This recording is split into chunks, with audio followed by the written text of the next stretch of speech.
Welcome to the Men's Mental Health Podcast with your host, Dr. Daniel Bates, licensed professional clinical counselor, educator, researcher, and longtime advocate for men's mental health. Each episode, Dr. Bates unpacks the science of men's mental health, from addiction, help-seeking, and male depression to culture and masculinity. You'll hear interviews with leading scholars and candid conversations with everyday men who've struggled and overcome, with insights drawn from Dr. Bates' 15 years of clinical practice serving men in Kentucky and Ohio. Whether you're a professional, a partner, or a man searching for practical tools, this show delivers evidence-based strategies you can use right now. No jargon, just real talk. Let's redefine what real strength looks like. Let's dive in.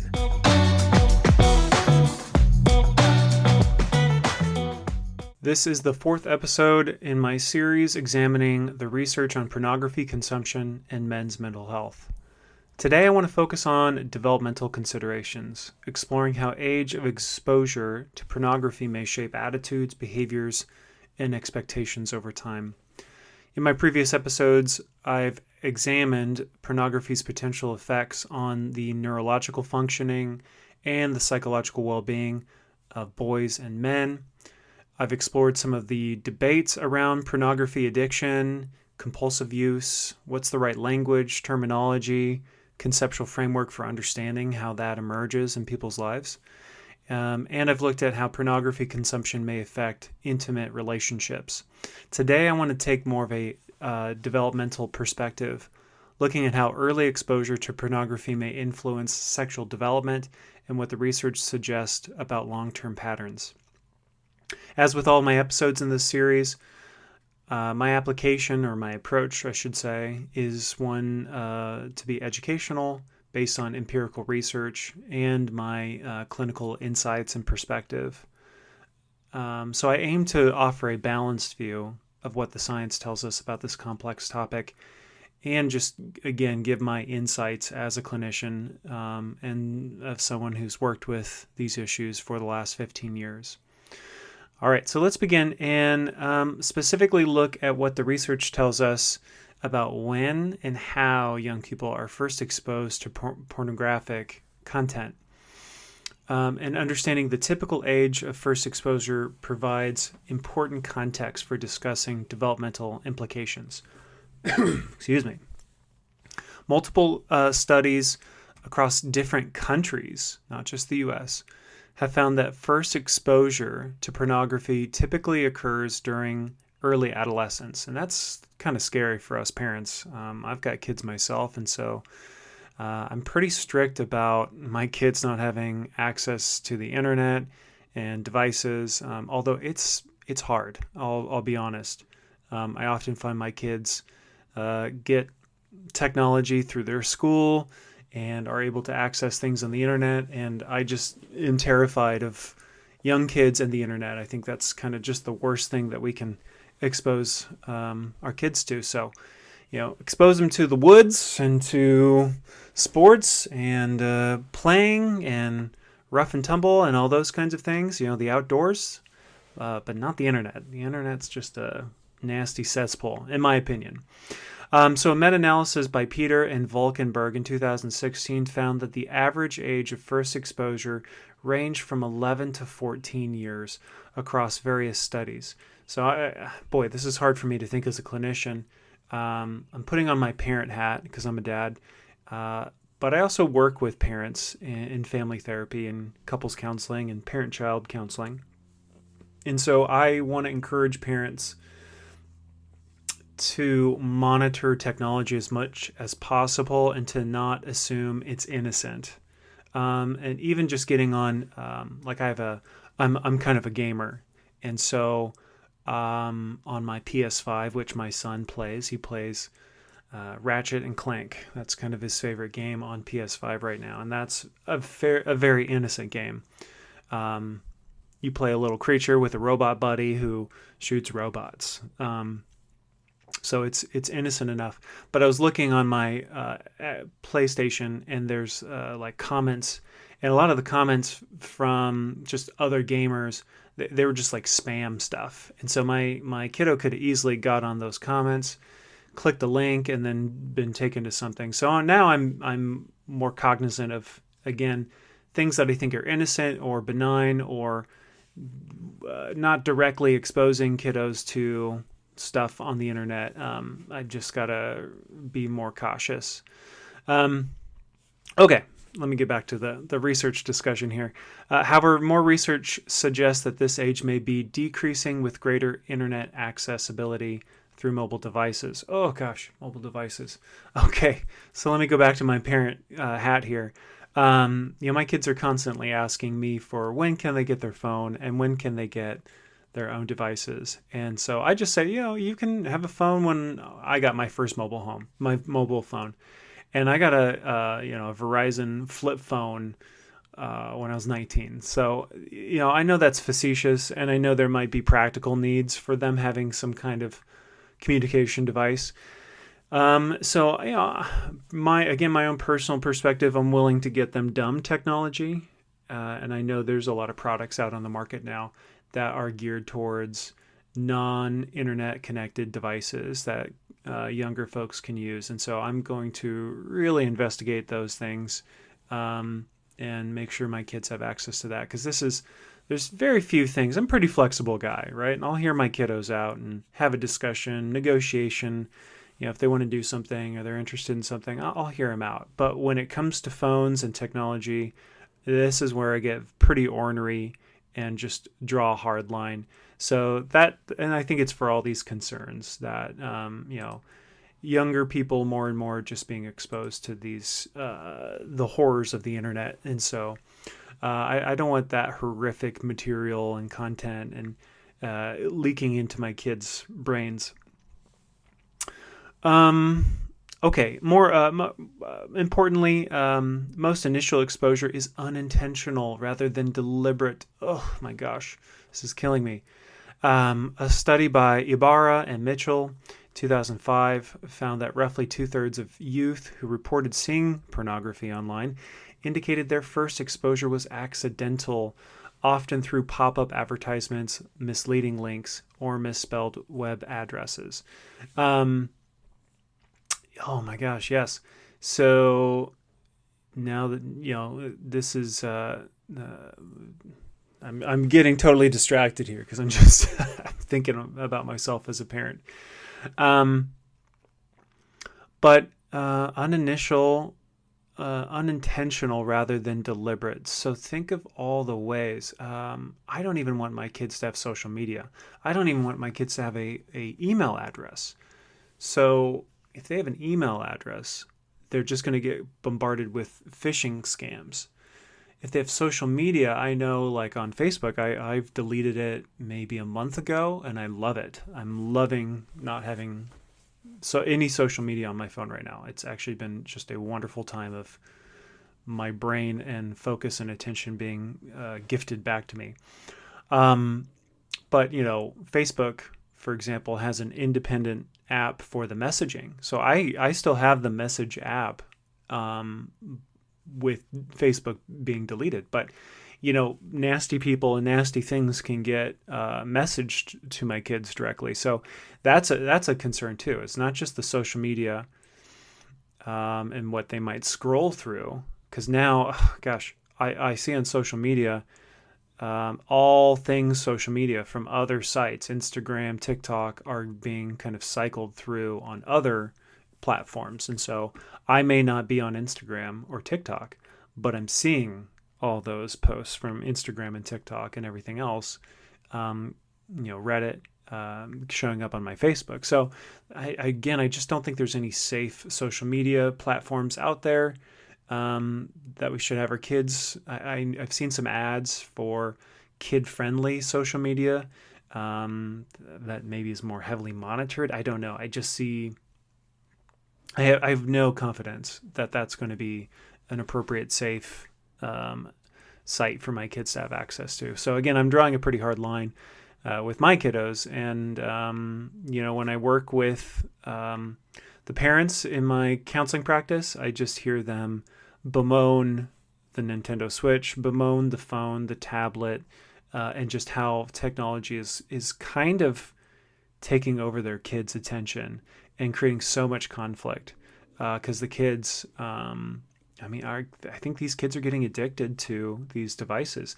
When I was growing up, the things I had access to were a Windows 95 desktop computer where I could, do solitaire and I could do SimCity, the first SimCity.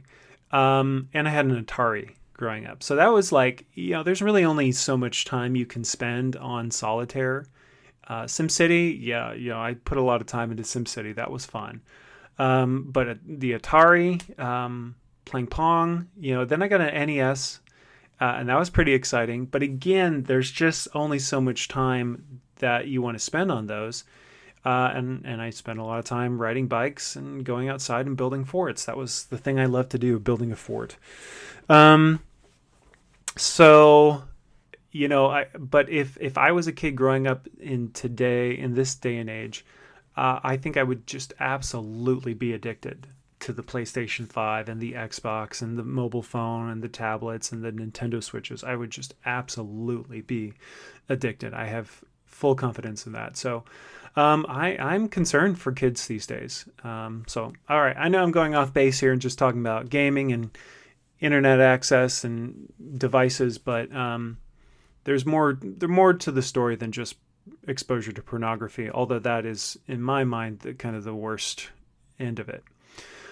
All right, so this timing of exposure during a developmentally sensitive period when sexual identity and understanding are forming raises questions about how such content might influence sexual development.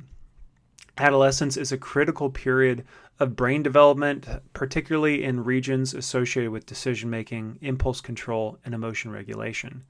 The prefrontal cortex, which helps govern these functions, continually is developing, and for males, much into their mid-20s. For females, that's much earlier. So us males don't have a fully baked brain until 25, 26, right? For females, I think that's around 16. All that brain structure is fully formed.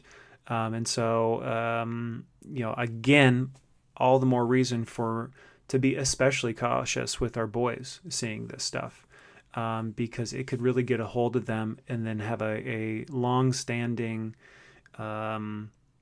place in their life, and their brain's just taking a lot more time to marinate and bake.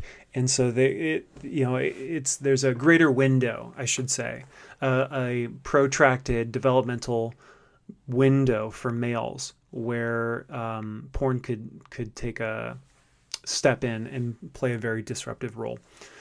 Research has examined how exposure to sexual content during this sensitive developmental period might influence neural pathways. A study by Kuhn and Gallinat in 2014 found structural and functional differences in the brains of adult men who reported higher pornography consumption, particularly in areas associated with reward processing and motivation. However, this cross-sectional research cannot determine whether these differences preceded pornography use or resulted from it. And cross-sectional means that they're taking all their measurements at one time and then looking at correlations. So we don't have longitudinal data. Maybe we do now. That study was done in 2014, but that's what we would need to make more causal claims, is having longitudinal data and seeing, or data that can still be maybe in between longitudinal data and cross-sectional, where we can look at a pre and a post kind of thing. So, someone's brain structure prior to exposure to pornography, and then brain structural changes post-exposure. So that's one way to do it as well. More directly relevant to the developmental question, a longitudinal study, here we go, by Koletic, hopefully I'm saying that right, in 2017 found that adolescents who reported regular pornography consumption showed patterns of habituation over time, requiring more novel or intense content to achieve the same level of interest or arousal. This finding aligns with the neurological models of how repeated stimulation of reward pathways can lead to tolerance. And so putting a couple pieces here together, we've had discussions in our previous episodes about the addiction model mapping on to the way pornography plays a role in people's lives. And so it seems like there's good correspondence there between the finding of that study by Koletic in 2017. And that's the kind of pattern we find is the law of diminishing returns. And that's what habituation means is repeated exposure leads to I'm no longer sensitized to the stimulus. So that means it's not getting the same effect. And so I'm habituating in a sense that I'm not getting the same reward payoff for the same stimulus. And so I have to increase the stimulus to get the reward payoff that I'm looking for, I'm seeking for. We talked about chasing the dragon and that whole thing. And the other piece too is, whatever you do, whatever you put your attention to is going to get reinforced neurologically speaking. So if I'm repeatedly putting my attention and acting out behaviors of seeking out pornography and finding sexual gratification through pornography, all those things get reinforced neurologically. And so those brain structures will be cultivated and reinforced and developed. And so now I'm attaching finding reward. So it's kind of a behavioral focus, reward from pornography, and then the brain structures will get built up as a response. And so, you can change brain structures and reward pathways. The way we do that is through behavior. You can't necessarily think your way out of it. You do need to think your way into it, so to speak, to get convinced to make the behavioral change. But then what's going to change the reward pathways and the reinforcement, neurologically speaking, is through your behavior. So that's where you got to seek out new rewards. Either through your IRL partner or seeking out other rewarding things other than porn, and then those new brain structures will get reinforced and developed. So that's how I talk about it with clients in a clinical sense. It's important to note, however, that adolescent brains are not simply vulnerable to negative influences, it's also remarkably adaptive and resilient. So individual differences in temperament, family context, and pre-existing risk factors significantly influence how young people respond to sexual content. So, the vulnerability and the danger that comes with exposure to porn, it works both ways, that the brain is so plastic and so adaptive that it can easily get into it, but it can also work its way out of it. And so, just think about how you got into that problematic pornography use was through building up a habit. And so that's how you can work your way out of it too, is build a new habit.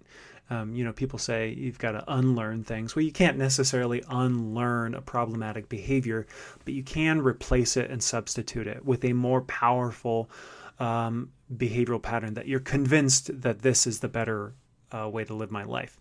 And so there's no unlearning, as people say, but there is kind of a prioritization on behavioral patterns, and you can choose one pattern over and above another. And so over time, it just loses its power in your life. Beyond neurological development, researchers have examined how early exposure to pornography may influence sexual socialization, the process through which young people learn sexual norms, values, and behaviors. Sexual script theory, for example, developed by sociologists Simon and Gagnon, suggests that people develop mental models or scripts about how sexual encounters should unfold. These scripts include information about what behaviors are expected, who should initiate various activities, and what constitutes satisfying sexual interaction. Research provides some support for this theoretical model. A longitudinal study by Brown and Langle in 2009 found that earlier exposure to sexually explicit material predicted more permissive sexual attitudes and earlier ages of sexual debut among both male and female adolescents. So that's kind of fascinating, right? That sexual maturation is kind of accelerated due to the early exposure of sexually explicit material. So that's kind of fascinating. The psychological is having an impact on the biological. Similarly, a study by Wright and colleagues in 2016 found associations between pornography consumption during adolescence and greater endorsement of recreational attitudes towards sex. Greater acceptance of casual sex and less emphasis on emotional connection as a prerequisite for sexual activity. And there's been a lot of cultural conversations about the hookup culture. And I think porn has played a very strong influence in the development of hookup culture, which, sex just taking a lessened place in people's lives in terms of the value it's given. It's no longer seen as maybe a sexual or a sacred union, but it's more about status, recreation, fun, maybe getting notches on your bedpost, and you're seen as impressive to others. It's about your ego, and so it's just played kind of this.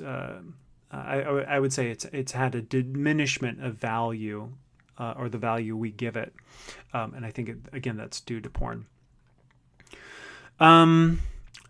An important consideration in understanding pornography's developmental impact is how it may influence attitudes towards sexual partners, particularly toward women, who are often portrayed in problematic ways in mainstream pornographic content. A meta-analysis by Wright and Tokunaga in 2016 found that exposure to pornography was associated with greater acceptance of rape myths. And I think I've discussed this in previous episodes. That's particularly true of men who have very traditional views of masculinity and have a high, rigid, inflexible endorsement of that masculinity. I think men of that subset are particularly vulnerable to being primed for rape myth endorsement, rape myth attitudes endorsement. And so I think porn, again, plays into that. And let's see, more objectification of women, more accepting attitudes towards violence against women. These associations were stronger for violent pornographic content, but present even for non-violent material. Okay, so that's fascinating. And again, I think that just holds up really well to the perspective I've been laying out in these episodes, is that there's no benign level of exposure or interaction with pornography. There's no moderate level, right? And I think I mentioned this with like drinking. I think what we're finding now with drinking alcohol is there's really no safe levels of exposure. Previously for a long time it was like, well, mild, moderate drinkers, they're okay. Maybe there's some benefits, having a glass of wine at night. And what we're discovering now is there's really just no safe levels. And I think that's the same for pornography. I don't think there's any safe levels of exposure to it. Even non-extreme, non-violent pornography instills these attitudes among viewers. And so I think that's deeply concerning. The developmental timing of exposure appears relevant here. Research by Ibarra and colleagues in 2011 found that earlier exposure to pornography predicted stronger endorsement of sexually permissive attitudes and greater acceptance of casual sex among adolescents compared to those exposed later or not at all. So again, there's a vulnerability the earlier the exposure is. And we're just seeing kind of the accumulative case here, of one research finding after another stacking up and converging on the same phenomenon, which is this deep-seated concern of pornography's effect on adolescence and early developmental people. All right. However, other researchers note that young people don't consume media passively. They actively interpret content based on their pre-existing values, critical thinking skills, and other sources of information. So a study by Lofgren, Martinson, and Manson in 2010 found that many adolescents maintain their critical perspectives on pornographic content, recognizing its commercial nature and fantasy elements. So you can still kind of inoculate your kids through having conversations about it and the culture and the values you have in your home. Maybe one that has a high view of women, a high view of sexuality, that gives it its due. And so when they really kind of have those views where it has a, it's very human, right? A lot of humanizing, maybe sex positive. We could even use that language here. And so when they see content that is not sex positive and puts a high value on sexual union and maybe even sees it as sacred, they'll have they'll recoil. They'll have a reaction that says, "Oh, this is something that I reject, or I'm critiquing, or I'm critical of, and doesn't fit with what I believe about sexuality and intimate relationships." Research by Vanden Bosch and Van Oosten in 2017 found that adolescents with greater media literacy skills were less likely to internalize messages from sexual media content. So even just making our kids aware of the dangers of social media and the discourse that plays on social media and how things are exaggerated online and it's not real life, that's a powerful message to communicate to our kiddos. Again, has some protective value when it comes to exposure to pornography. A study by Peter and Valkenburg, 2014, found that adolescent boys who consume pornography more frequently reported greater dissatisfaction with their physical appearance and sexual performance. These young men were more likely to express concerns about penis size, body musculature, and sexual stamina, attributes often exaggerated in pornographic depictions. So, and this is kind of on the rise too, is body dysmorphia among males. We've often associate that with kind of a female problem, a young female adolescent problem, but it's actually on the rise with males. And again, I think it's due to the content and the depictions. If we see, exaggerated body types and fantasy kinds of things in pornography, and so males are the highest users of pornography, consumers. And so that's kind of shaping their now self-identity and their body image.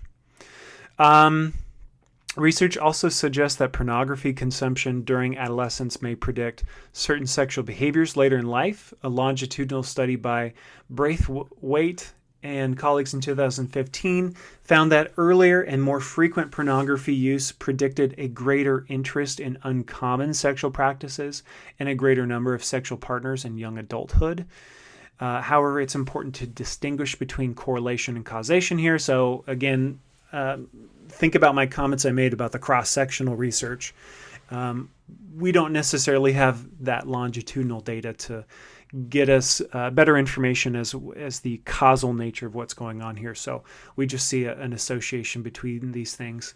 But again, as we map together this tapestry, this weave together all this information to create a bigger picture. We can see the effect that pornography is playing.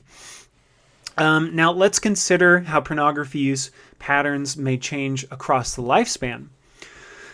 While much research focuses on adolescents and young adults, some studies have examined trajectories of pornography consumption over longer periods.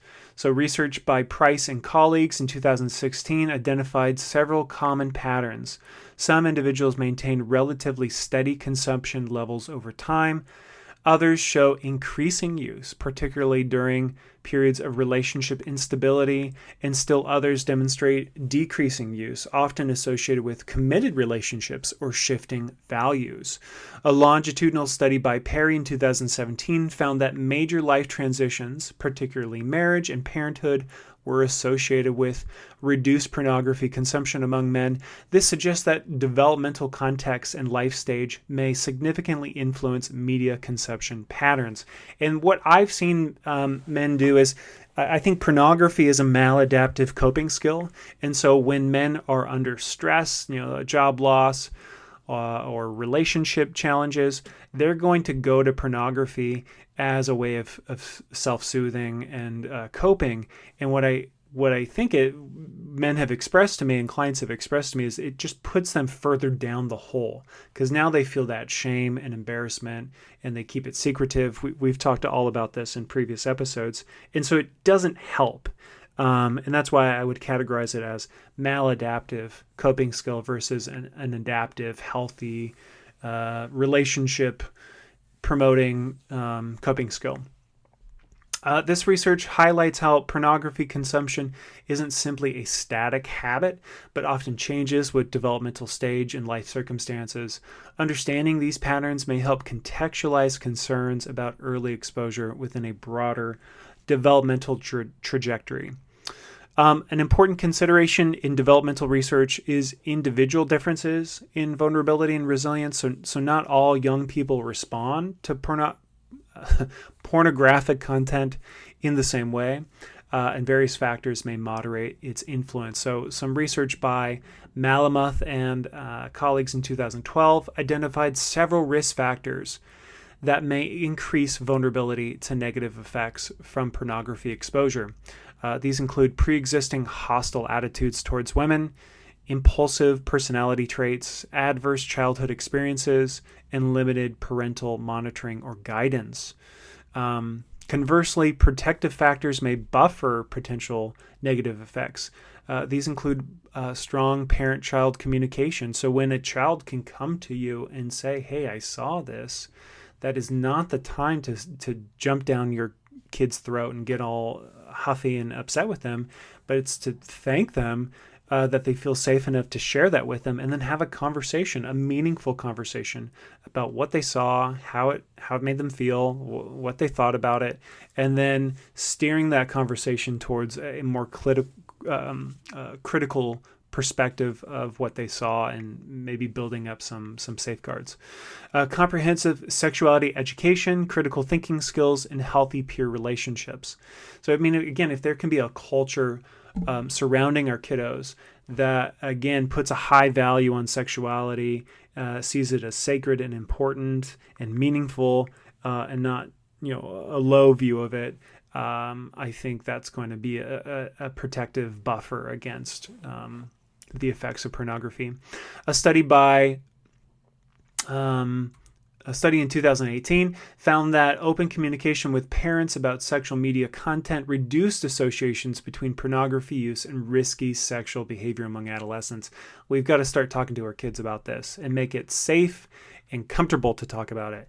And don't jump down our kids' throats, but be empathetic, understanding, and educational and supportive. That's the best advice I can give to parents. This research suggests that while age of exposure matters, the context surrounding that exposure may be equally or more important in determining developmental outcomes.